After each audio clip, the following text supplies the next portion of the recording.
What are you gonna do about this baby?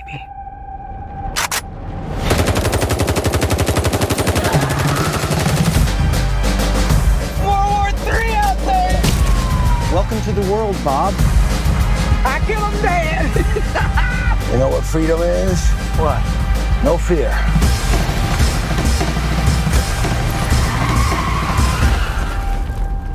May the force be with you! And we are back with episode 5 of One Take. And this is a review, semi-review, I guess, on Eddington in One Battle After Another. I think the way to start this is, and this isn't hyperbole, Eddington and One Battle After Another are two of the most impactful films of the decade. No question about it.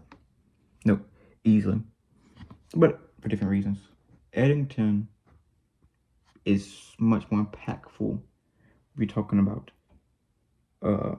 commentary on, on the decade, on the mass COVID protests, far right, far left, extremes. And it's almost satire, but of course it still plays for far left. What else? Hypocritical opinions. The big George Floyd thing that happened, the Black Lives Matter protest, the racial protest, all kind of protests. It goes complete foreplay on that. And of course, you have the issues where the film meanders a long time. The film, the endings, not very satisfying, but still very important. One Battle After Another, of course, is much more impactful for these last 2 years since Trump's been in office. It's more impactful for those 2 years, of course. Film-wise, though, One Battle After Another is far more impactful, and it's a better film. It's more impactful because it's really hard to say though. It's really hard. It's very hard to say honestly because they both do the hard thing of touching on controversial and divisive subject matter. That's the difficult thing to do in films. Now, films don't do that anymore. I mean, I can't think of a film that's truly touched. What films have really touched on things like that? Let me look. Now, I honestly can't think of many. Films which really touch on different. Because a lot of people know, a lot of people sense, and a lot of people don't really like mention those things anymore. But what are the films? Yeah, see, honestly, I can't even think of any.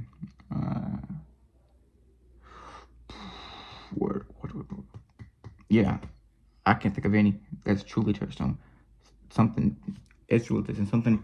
Even COVID is so big, and people are still trying to process what happened, psychological backlash of it. People are still trying to process that. But so it makes Eddington very difficult to grasp. And the big another thing is, if currently with ICE, that and it's so relevant for the day. You look at 15 years, and people say, okay, what is this? What's the film that truly is embedded in realistic things that actually happen? Those would be the two films. Each decade has it. 2010s, I would say it's a lot of films though. But honestly, 2010s, I would give it Get Out, of course. Even Infinity War is so because Infinity War, the 2010s is the comic book era. So even Infinity War was so massive at that time. Yeah, those are the two big films that come to mind. Yeah, I think those are for the 2010s.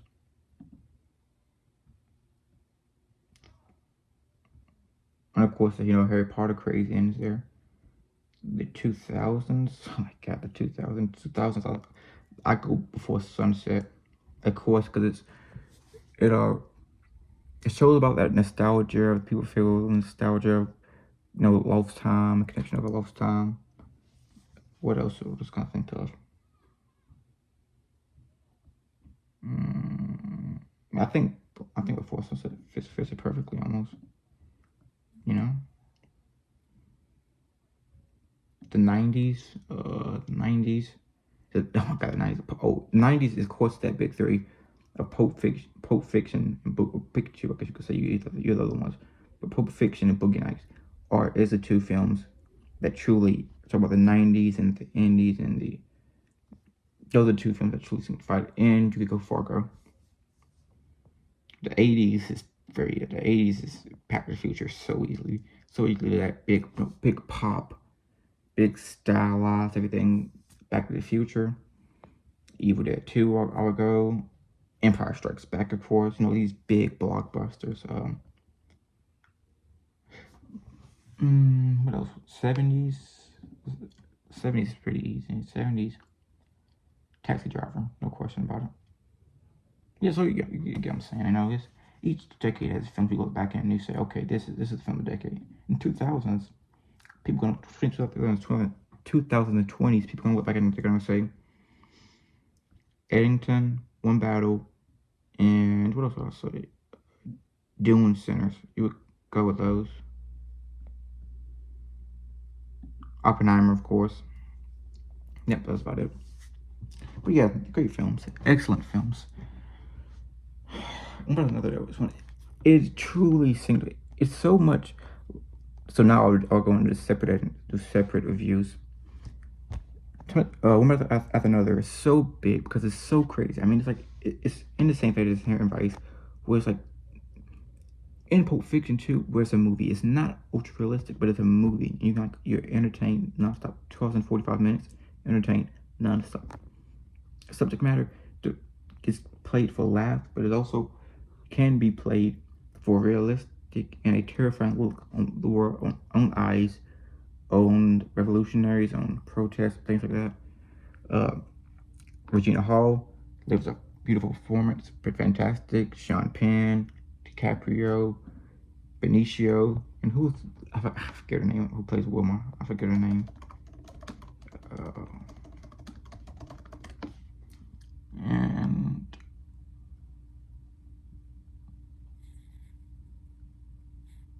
Chase Infinity, if I'm saying her name wrong, but she gives a good performance. Tina Taylor, it's iffy. I just think she's iffy, but so much like Pinchon. It's so weird and so unique, and something where you're like, oh my god, this is the film, beautiful. So I could go into like 2 hour, 30-minute rant about how perfect it was, but I mean, it's not really much more to say about it. It's not a film was very divisive. It's not a film like Eddington, which is much more divisive. Eddington, it takes such subject matter, realistic, the protests, all the things I mentioned beforehand, and it plays it slightly overtly, plays it overhand, but it's still realistic and it shows you. And the thing is, maybe it's not even overplayed. Maybe the world is just so insane now that you can it's not even overplayed. It's crazy. I call the word soap operatic, where everything is almost like it's not even real anymore. It's like everything's a reality show, and it's crazy. Yeah, but I just want to say that. I think I'm gonna do two videos today. I've been doing 6 days. I can do 2 videos a day. I don't know. Yeah, I think I'll do 2 videos a day. Oh, before I end here. Yeah, I think I'll do 2 videos a day, and then the next one will be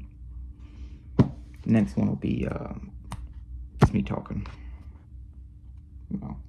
How usually these one takes go. But yeah. No, I don't know. Yeah, I think I just 2 videos. So, yep, there you go. I might have another Eddington as 25, and Sinners too. But Sinners is pretty base. Even though Sinners is 5-star in my book, it's very baseline. Just very baseline, but it's a peak. The baseline is a peak. It's not nothing that's gonna divide people. Not nothing people gonna be like, oh, this is spectacular. This is horrible. Eddington, people are gonna be like, oh, this is amazing. This is bad. But nothing other. It's different because it's PTA. A lot of people are on his wavelength. So, yep.